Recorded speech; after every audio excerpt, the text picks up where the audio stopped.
Is your dog a nervous Nelly? Or maybe you're here trying to figure out how to prevent that? I can help you. In today's video, it's going to be all about scaredy cats. I mean puppies. I'm going to talk about how to prevent fear and raise a confident dog, how to address fear as it comes up, and what to do if you're suddenly in a scary situation with your dog. So today's video will be full of practical tips and great information on puppy development too. Michelle here with How to Train a Dream Dog.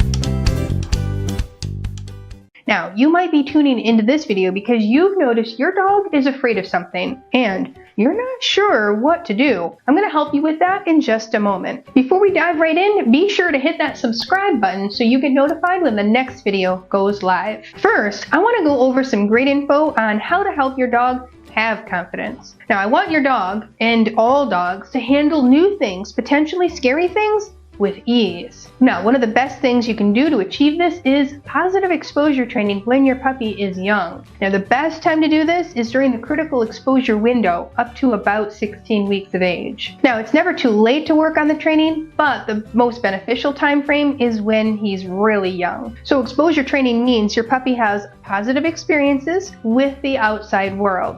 This means going to new places and experiencing new things like smells, textures, sounds, and different situations, and making it a positive experience. Did you catch what I said there? The trick is to make sure those situations are positive. I do not want you to charge right into the nearest pet store with your 8-week-old puppy and show them the hamsters and the snakes and everything else under the sun. This is way too much. Start slowly with exposure to new things. Watch body language and keep the sessions positive and short. Now, when you're ready to start this exposure training, check out this video for more information. Now, you might ask, Michelle, how do I know if my puppy is afraid? There are a few key signs to watch for that indicate he's experiencing fear. This includes the eyes, often called whale eye, that are looking in a different direction than the head. Now, the ears might be pinned back. The dog might be trembling or even cowering. He might resist by putting on puppy brakes or pancaking and laying down. Now, all of these are signs that he's afraid and it's time to do something differently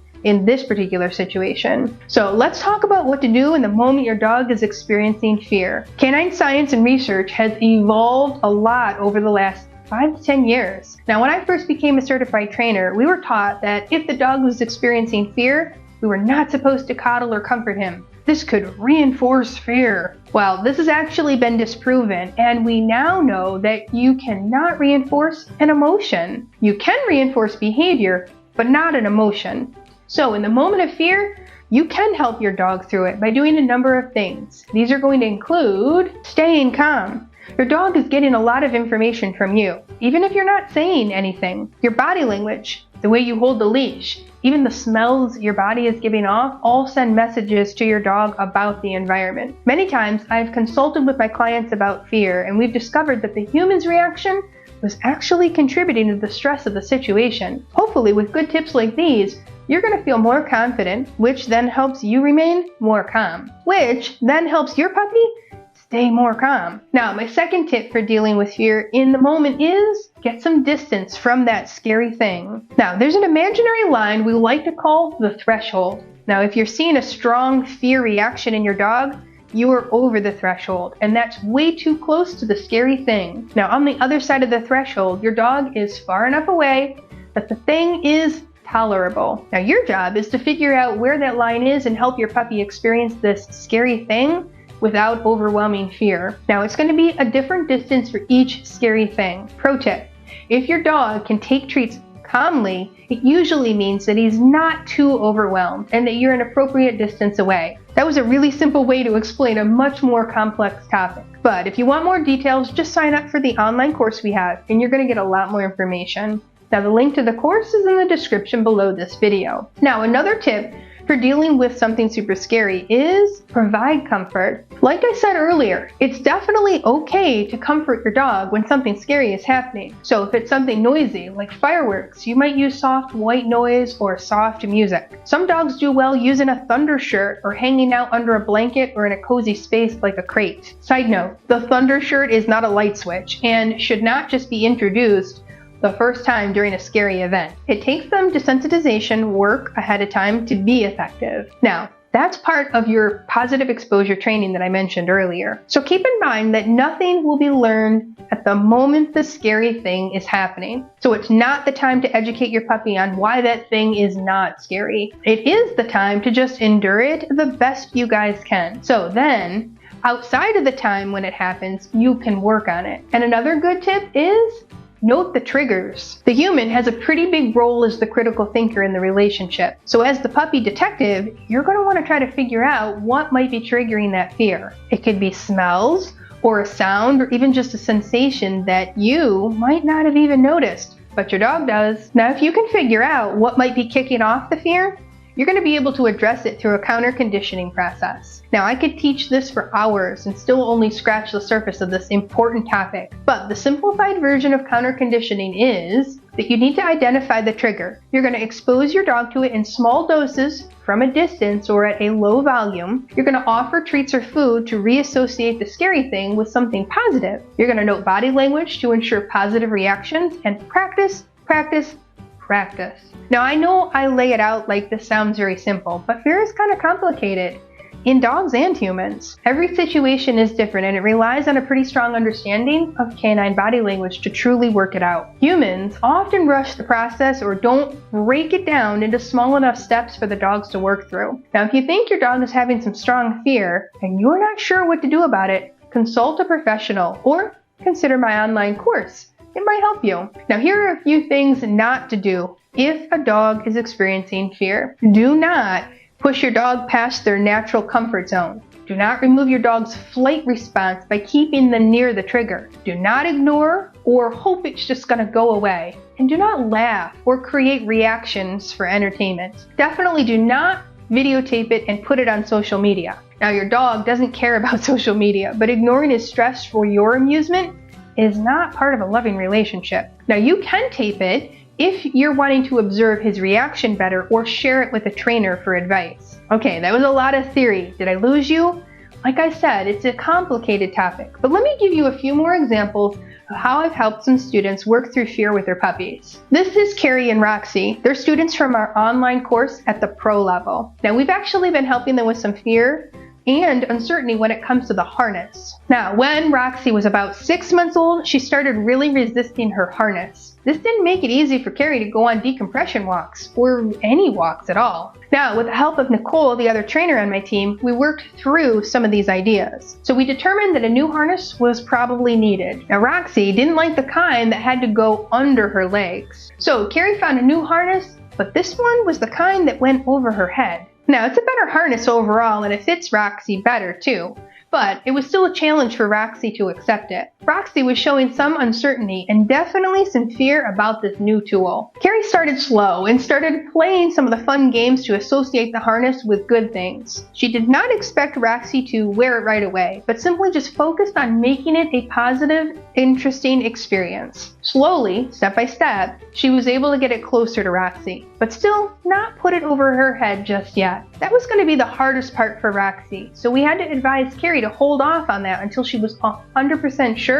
that Roxy was okay with it. Now, Carrie started to notice that as soon as she got the harness out for training sessions, Roxy would trot over to it and eagerly anticipate the work. This is what we're looking for. When the dog voluntarily advances towards that scary thing, that's when you know you're on the right track and making progress. Now, if you don't see the dog making that choice, you might be going too fast. So as of the filming of this video, Carrie is still taking it slow and letting Roxy decide when she's ready for the harness to go over her head. In fact, we're working with her to have Roxy put her head through the harness on her own. Now, that's going to be a sure indicator that Roxy is ready. Now, this might sound like a long process, and sometimes it is, but this is a tool for a lifetime. Now I have another student to tell you about. This one is about Jackie and her dog Cooper. Now when Cooper was about 5 months old, he started having some fear during car rides. Jackie noticed this fear when they would go to the parking lots for exposure sessions. The telltale sign was when he had a poop accident in the car. This is a pretty common reaction when the dog is overly stressed. This is a good example of why you need to brush up on your canine body language as well, because their response to stress or fear might not look the way you think. So we advise Jackie to take some time to work with Cooper and the car. Based on Cooper's reaction to being near the car, Jackie figured out when the stress signals would normally kick in. That's the threshold I talked about earlier. So she worked with Cooper behind this imaginary line where she could still see the car, but he wasn't panicked or fearful of it. Cooper got lots of yummy treats for just being near the car. He would look at the car, look at Jackie, and get a treat. Now, when the dog starts to look at you in anticipation of the yummy thing, that's how you know you're on the right track. Just like Roxy would happily anticipate the training game with the harness. Now, if you don't see that, you might be going too fast in the training process. Believe me, when you actually work on this stuff with your dog, it goes achingly slow. Humans often rush through this process because to our brains, this is simply a no big deal. It seems too easy to be doing any good. But trust me, slow and steady wins the race. Back to Jackie and Cooper. Once Cooper seemed really comfortable at the distance from the car, Jackie tried to take it just a little bit closer. Slowly, Jackie worked up to getting Cooper in the car, but they didn't actually go anywhere yet. She spent a lot of time with him just being in the car, with his harness and seatbelt on, just building up a positive association again. Now, because Cooper had a stressful experience in the car, this process went a little slower than if Jackie was introducing it to him for the first time. That's just one of the small idiosyncrasies that's part of working through fear. Do you remember I said that this is complicated? It is. I have one other case study to share with you. This time it's about fear of a noise. So this is going to be a good one if you have a dog who doesn't like fireworks or thunder or some other scary sound. Meet Allison and Lincoln. Lincoln is a great companion for Allison and he's totally a lap dog, but he lacks a little confidence. Allison has worked hard with him not to be so scared of wind and joggers and fireworks, but he's still got one big fear: smoke alarms. One night, Allison was cooking. Some food dripped in the oven rack and it created a lot of smoke. Of course, this set off the smoke alarms. It was the first time Lincoln had ever heard them and he was not happy. Now at the moment, all Allison could do was just manage the situation. But she calmly took Lincoln outside in the backyard while the other members of the family just dealt with the smoke and the alarms. Lincoln had to be convinced to come back inside, but with some fun training games and some tasty treats, he finally went back inside. A few days later, Allison noticed that he was a little afraid of the overhead fans, which they had used once when, you guessed it, the smoke alarms had gone off. So you can see how dogs can have a fear of something, which then creates an association to other things, which also becomes scary. This is why I do not want you to ever use fear as a way of shaping behavior. It can have consequences that you do not want. Positive reinforcement is the way to go. And if you want to know more, this video is a great one for you to watch. So after the smoke alarm incident, Allison started working with Lincoln in a non-distracting environment. She started by playing the sound of a smoke alarm from a YouTube video on the lowest possible setting while feeding him the treats. She played the sounds very briefly, then she stopped. And the treats stopped too. That's how we reassociate that scary thing, by pairing it with something positive. Now, she continued these sessions for a while, slowly increasing the volume as Lincoln showed confidence. Now, Allison continued these sessions from time to time. Now, she hasn't had any burned food lately, so there's no opportunity to really test it out. But hopefully, with this pre-training she's done with Lincoln, he's going to be ready the next time it does happen. And that's how it works with fireworks too. You usually know when they're going to happen, so you can spend some time before that date to work with your dog using this same technique. Oh, and one more thing to note.